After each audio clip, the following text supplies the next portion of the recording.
Day, this guy, Mohammed, he's working the food cart. And then this guy shows up causing problems. Now let's call him Pops. Now Mohammed, he's a Muslim. And Pops, he really doesn't like that.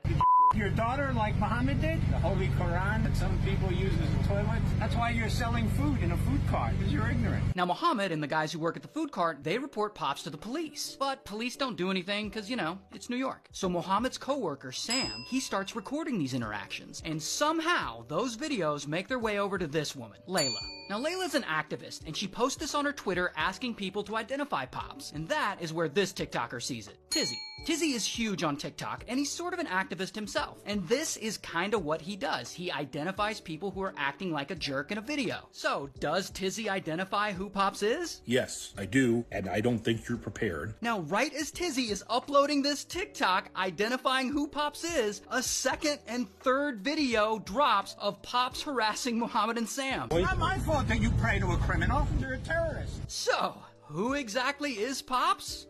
Well, I spent 2 years in the White House in the national security staff. Yeah, dude was a diplomat. He worked for the W. Bush and the Obama administrations. He was also the deputy director of the State Department's Office of Israel and Palestinian Affairs. What the...